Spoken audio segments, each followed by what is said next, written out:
ఖమ్మం జిల్లాలో బీఆర్ఎస్ నేతలపై అక్రమ కేసులు నమోదు చేశారని బీఆర్ఎస్ మాజీ ఎమ్మెల్యే కందాల ఉపేందర్ రెడ్డి మండిపడ్డారు. తిరుమలాయపాలెంలో చిన్న పిల్లలపై కేసులు నమోదు చేసి రక్తం వచ్చేలా కొట్టారని ఆగ్రహం వ్యక్తం చేశారు.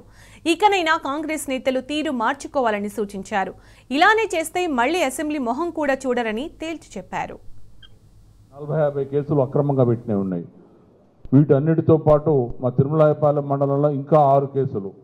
చిన్నపిల్లలను ఇంతకుముందు మధు గారు చెప్పినట్టుగా చిన్నపిల్లలను పోలీస్ స్టేషన్లో తీసుకుపోయి ఇష్టం వచ్చినట్టు కొట్టినారు, రక్తం వచ్చినట్టుగా.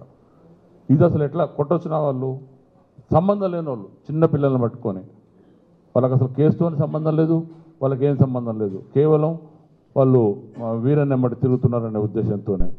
రాజారం అంటే మా అమ్మమ్మ వాళ్ళ ఊరు.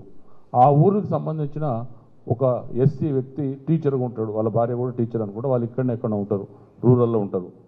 వాళ్ళు వాళ్ళ పక్క పొలం వాళ్ళతో రాజారమే, ఇద్దరిది రాజారమే. పక్క పొలం వాళ్ళ దగ్గర రవీందర్ రెడ్డి అనుకుంటా అతని పేరు, వాళ్ళ దగ్గర 18 లక్షలు అప్పు తీసుకుంటాడు. ఇతను మందుల సురేషాన్ని 18 లక్షలు అప్పు తీసుకుంటాడు. అంటే అప్పు ఇవ్వడం నేరమా, అప్పు అడగడం నేరమా? అప్పు ఇచ్చినప్పుడు అడగరా? అడగడానికి ఇప్పుడు వాడు చాలా రోజుల నుంచి చెప్తున్నాడు. వీళ్ళు అడగడానికి కానీ పోతూ ఇప్పుడు మా ఉపేందర్ వల్ల అన్న అనమాట, అతను వాళ్ళ పెదనాన్న కొడుకు.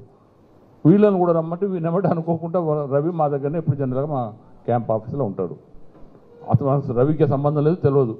వీళ్ళు అడగడానికి పోతే దానికి కూడా ఒక కంప్లైంట్ ఇచ్చారు 27 నాడు.